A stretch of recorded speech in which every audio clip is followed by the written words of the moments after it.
Nouveau weekly vlog.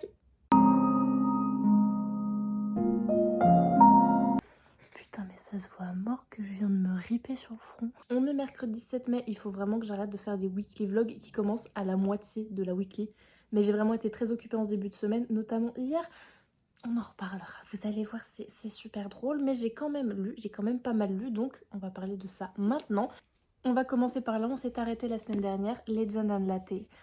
C'est incroyable, vraiment je vous jure, si vous êtes dans un mood où vous avez besoin de pas prise de tête, de douceur, de cocooning, de trucs réconfortants, de trucs avec un peu, pas le pouvoir de l'amitié façon fairy tail, mais vraiment où l'amitié ça te pousse, ça te maintient, ça te fait du bien, c'est doux, et bah ça c'est juste génial. C'est apaisant, c'est pas prise de tête, il y a de la représentation, mais c'est bien amené, c'est tout doux, c'est tout chou. Les personnages franchement perso, énorme coup de cœur pour Bouton, genre il est trop mignon, c'est un raton laveur.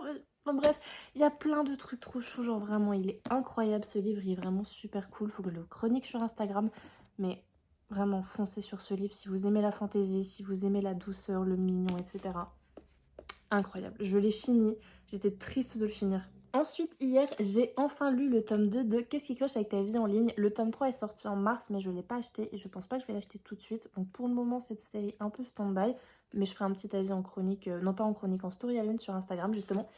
C'était vraiment super cool et en plus, ça a l'air plus dense que ce à quoi je m'attendais à la base parce qu'au début, je m'attendais juste à une romance un peu what the fuck entre du coup lui et elle, où du coup chacun veut épouser l'autre pour ses raisons qui sont vraiment des raisons nulles, mais où il y aura des quiproquos rigolos et tout. Ça a l'air d'être beaucoup plus profond que ça. À nouveau, je te mets un petit spoil ici si jamais tu veux pas savoir ce qui se passe, enfin en gros si tu veux lire ce livre en étant vraiment immergé sans rien savoir, zap. Mais là du coup je vais un petit peu te spoiler. En fait je pense que, alors déjà il y a des trucs chelous qui se passent dans sa famille, elle, genre sa mère c'est pas vraiment sa mère, enfin bref c'est chelou. N'en parlons pas de lui qui a un gros complexe d'infériorité par rapport à son cousin, même si ça fait un bon moment qu'on s'en rend compte. Mais par contre aussi, je crois que elle du coup, si c'est une petite théorie perso, vas-y petite théorie perso, euh, elle a été mise dans la nurserie où lui il a décidé de faire des dons et en fait une des meufs de la nurserie qui crush sur lui c'est sa sœur. Ça me paraît assez évident, mais ça a l'air beaucoup trop cool. Donc franchement, j'ai hâte de lire la suite. Pour le coup, je sais pas si cette série... Enfin, j'ai cru comprendre que cette série était encore en cours, du coup, sur les plateformes de Webtoon, en Corée, etc. Maintenant, je sais pas jusqu'où ça va aller, donc écoutez, ma foi. Et à nouveau, comme je vous le disais, tu n'es pas obligé du tout de lire Secrétaire Kim avant de lire cette série. Genre, vraiment pas. Tu peux y aller si t'as envie juste de lire cette série comme moi je l'ai fait, parce que j'ai pas du tout lu Secrétaire Kim. Voilà. Et je vous avais dit la dernière fois que je lirais en audio ce roman de Sabaa Tahir, un tome 1, Une braise sous la cendre, d'une saga en 4 tomes. Et c'est toujours d'actualité puisque je pense que je lirai ça le soir en audio. Mais il n'a pas encore été commencé parce qu'entre temps j'ai lu autre chose qui n'est pas des moindres les amis, qui n'est vraiment pas des moindres. Là on va vraiment partir sur un monument en termes de littérature. Donc mesdames et messieurs, je vous annonce solennellement que j'ai commencé le tome 1 de la série ACOTAR, le tome 1 qui est Un palais d'épines et de roses. Et sachez que je l'ai découvert dans le contexte le plus what the fuck possible et imaginable. Vraiment, en gros, hier, je suis restée bloquée, attention, accrochez-vous bien, 5 heures dans un commissariat. J'ai attendu 5 heures dans un commissariat. Donc autant vous dire que pendant 5 heures, j'ai dû tuer le temps. D'abord en terminant ce webtoon et ensuite en lisant cette saga-là. J'en suis rendue au chapitre 13. Donc, en vrai, j'ai pas fait que lire pendant 5 heures, mais j'ai beaucoup lu pendant 5 heures. Donc j'ai vraiment eu le temps de m'immerger à fond dans cette saga. En gros, moi, à la base, cette saga, je l'ai découvert du coup avec la chaîne de Nina Quill. Elle en parlait vraiment beaucoup et vraiment souvent et ça m'avait donné envie. Ensuite, La Martinière les a édités dans un très beau format relié et j'ai acheté toute la saga. J'ai acheté les 5 tomes, ouais c'est ça, j'ai acheté les 5 tomes qui sont actuellement sortis. Je les ai tous dans ma bibliothèque actuellement et je les ai pas lus.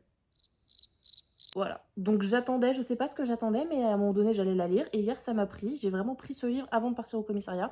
Et sachez que du coup, être à moitié dans un commissariat tout pourri et à moitié dans le monde des faits, c'est incroyable comme expérience. En plus, j'avais mon casque, j'étais en train de lire d'écouter en même temps une playlist à Cotard, c'était juste incroyable comme expérience. J'étais saoulée, mais c'était super sympa. Et c'est vrai qu'il y a plein de gens qui disent que le tome 1 c'est clairement pas le meilleur, que c'est loin à démarrer, qu'il faut s'accrocher avant de pouvoir du coup kiffer la suite de la saga. Mais mon gars, J'ai 5 tomes en édition reliée, je peux te dire que la saga, je vais tout faire pour la kiffer. Je vais vraiment tout faire pour la kiffer. J'ai toute la collection ici, je vais la kiffer, je te l'assure. Et donc pour l'instant, qu'est-ce que je peux te dire sur cette saga? Que déjà, c'est super sympa. C'est très bien écrit, c'est très immersif, donc ça c'est vraiment super cool.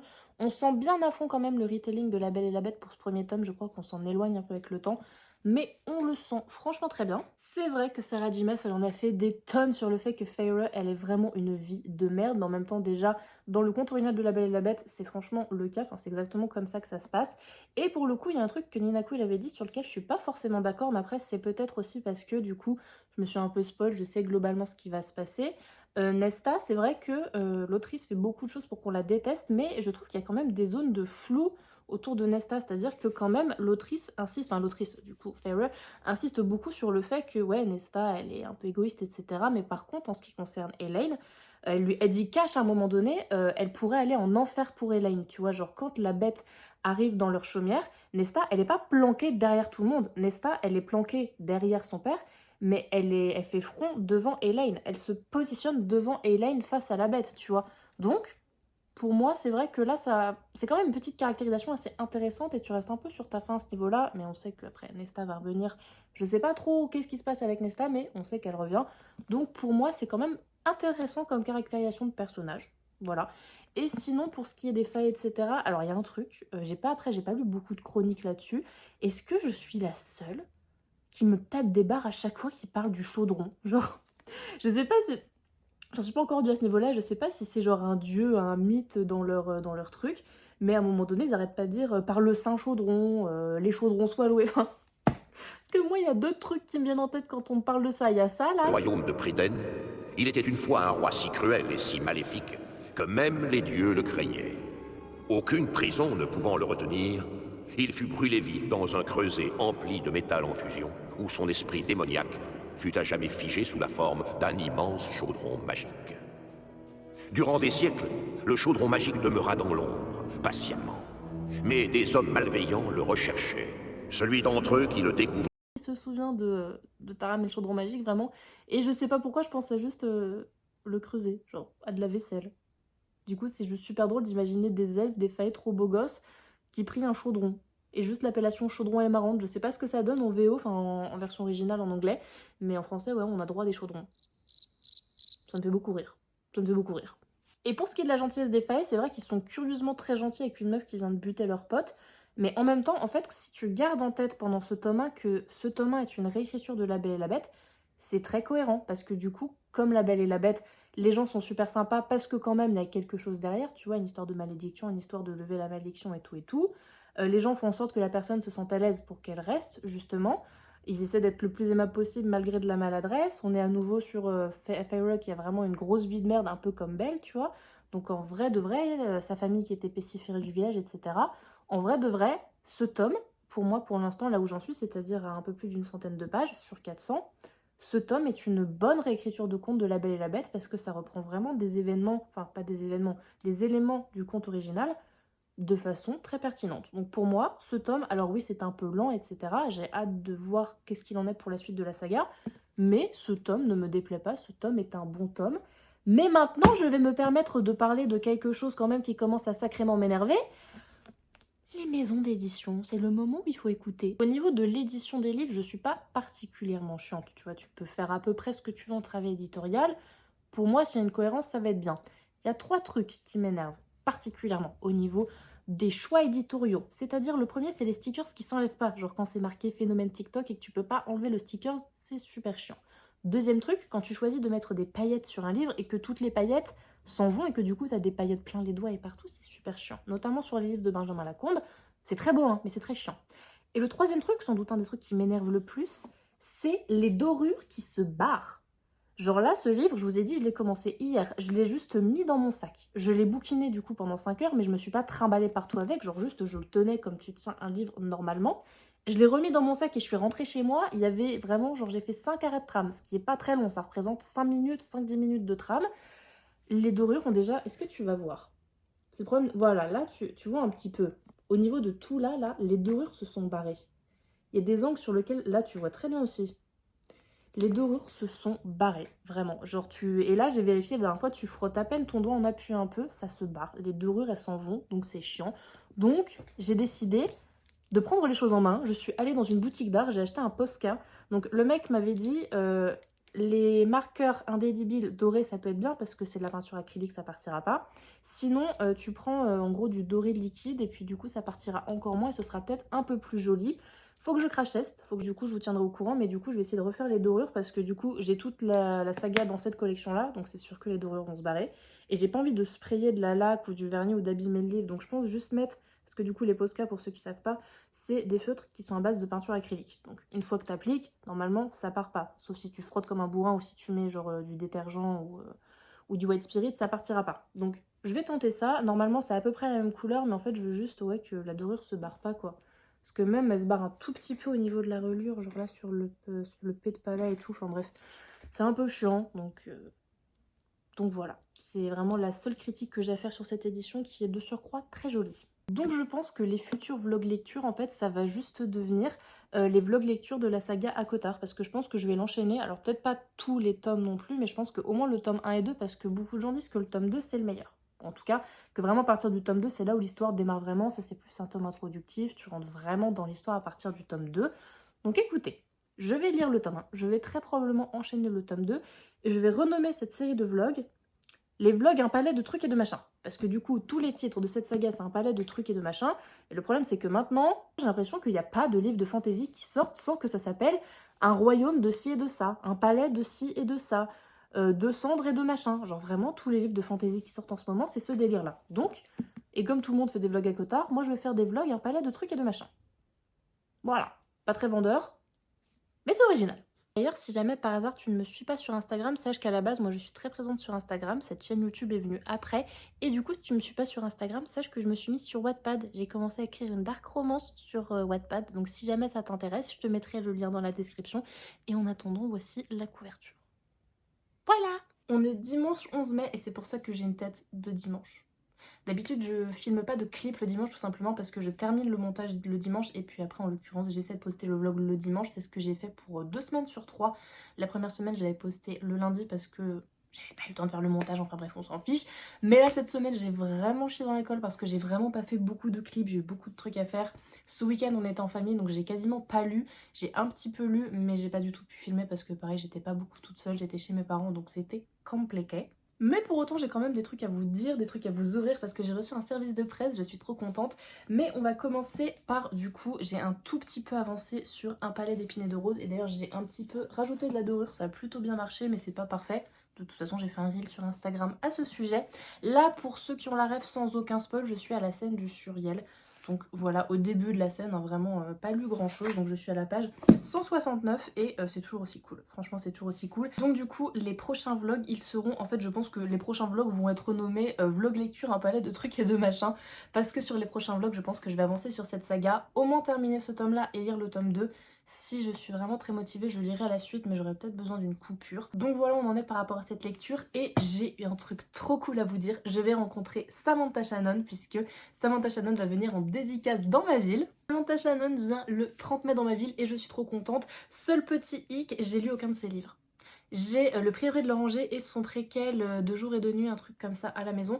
Et j'ai tous les tomes de The Bonne Season, donc je pense que je vais essayer du coup. C'est pour ça que je dis aussi que je vais pas lire complètement cette saga parce qu'il faut quand même que je lise au moins le début, au moins un tome de The Bonne Season pour pouvoir le faire dédicacer. Donc pour ça, je suis trop contente de la rencontrer.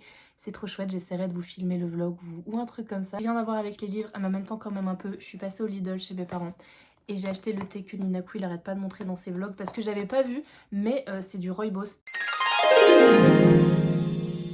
Et sachez que les gens qui sont carencés en fer ou qui ont des tendances à être carencés en fer, le thé, quand vous buvez du thé, c'est un vrai aimant à fer. Il empêche votre corps d'absorber le fer. Et le rooibos, c'est super bien parce que c'est une infusion du coup où il n'y a pas de thé, donc ce n'est pas du thé, c'est une autre plante.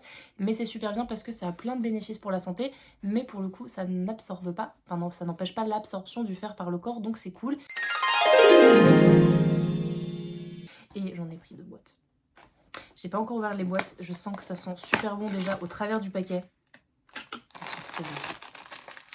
Ça sent trop bon et c'est pas cher du tout parce que moi le thé que je bois c'est du rooibos à la vanille mais de chez Kousmiti, ça coûte une blinde. Et le rooibos vanille de chez Auchan il est super bien. Mais j'ai hâte de goûter cela. Donc voilà, trop contente. Et maintenant on va passer au service de presse parce que j'ai reçu un colis les gars, il est juste énorme. Je sais de qui c'est, je suis trop contente parce que j'ai déjà eu l'occasion de bosser avec cette maison d'édition. Il s'agit de la maison d'édition, j'espère que vous m'entendez. Il s'agit de la maison d'édition Livresse Édition.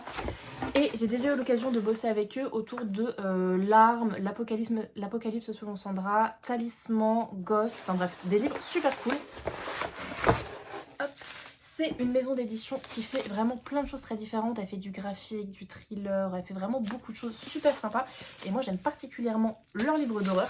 Et là j'ai demandé 2 livres, dont un dont j'avais déjà eu le premier tome. J'ai reçu déjà pour commencer. Oh il est tout court. Oh, je m'attendais pas à ce qu'il soit aussi court. Le syndrome de Pan, du coup, de Morgane Cossarieu, pardon. Il est tout court, il fait combien de pages? Il fait moins de 100 pages. Il est tout court. Mais moi, il faut savoir que Peter Pan, c'est mon conte préféré. J'ai carrément... Est-ce que je pourrais...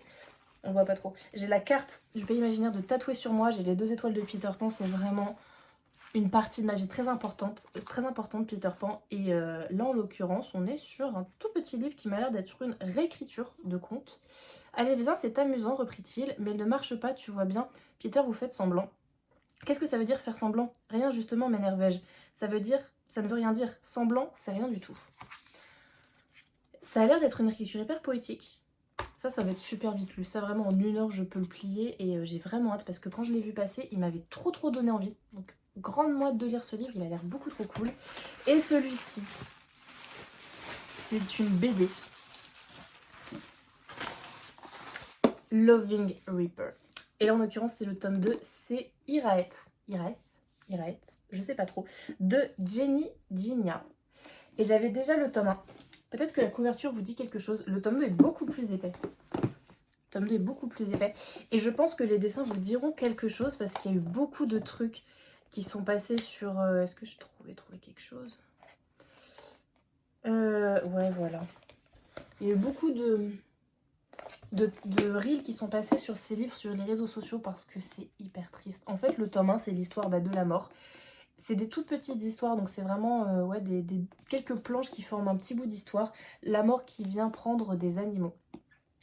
À chaque fois, par exemple, on a un chat qui s'est fait abandonner, un petit canard qui traverse la rue trop lentement, un animal malheureux dans un cirque, et je vous jure, c'est crève-cœur. Genre, si t'es triste, ne lis pas ça, parce que ça va t'achever, tu vas te pendre, vraiment.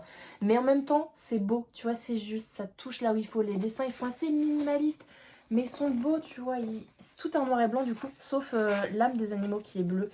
Et juste, c'est trop beau, c'est des beaux messages, c'est de belles leçons. Et t'as aussi, du coup, le personnage de la vie, tu vois, qui est en couleur. C'est les seuls personnages en couleur. Et moi, quand j'avais lu ce livre, je vais le relire parce que ça fait très longtemps que je ne l'ai pas lu.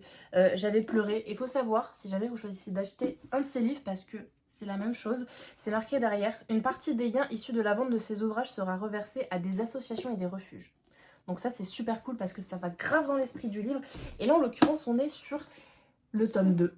Ce qui fut autrefois et qui aujourd'hui manque tant est décrit par le mot Iraes. Iraes, je ne sais toujours pas. Mot gallois d'origine, il évoque le sentiment que certains connaissent bien. Un désir profond de retrouver un lien, une personne, un foyer, une époque désormais introuvable. Une nostalgie inatteignable. Que ne donnerions-nous pas? Ah, c'était compliqué. Pour entendre à nouveau cette voix, ce craquement, ce ronronnement ou ressentir cette chaleur. Tout ce qui ne peut plus nous revenir dans sa finalité. Hélas, plus l'homme détruit, plus nous ressentons ce manque, nous et eux. Tu le sens que je vais pleurer toutes les larmes de mon corps parce que du coup on est sur les mêmes graphismes et sur à peu près du coup la même dynamique, j'imagine. Et là je vais pleurer. Et là je sens que du coup ça concerne pas que les animaux, ça concerne aussi les êtres chers. Je vais avoir envie de crever les gars, je vais avoir envie de crever, mais dans tous les cas merci infiniment à la maison d'édition qui m'a fait confiance pendant longtemps et dont je vais continuer à chroniquer les livres parce que c'est vraiment super cool. Et cet ouvrage il est magnifique, c'est vraiment une BD que je vous conseille de lire parce qu'elle est belle, elle est juste, elle est touchante.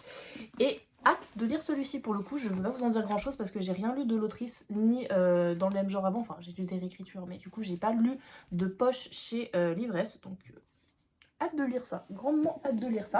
Et en l'occurrence, ce sera fait la semaine prochaine. Donc la semaine prochaine, on se retrouve pour les vlogs, un palais de trucs et de machins. Et je pense que je vais entrecouper mes lectures par un petit peu de graphique, parce que ça, le matin, ça fait toujours plaisir à lire, de commencer sa journée par du graphique. Même si commencer sa journée par ça, je pense que ça donne une tonalité particulière. Dans tous les cas, on se retrouve la semaine prochaine. Des bisous!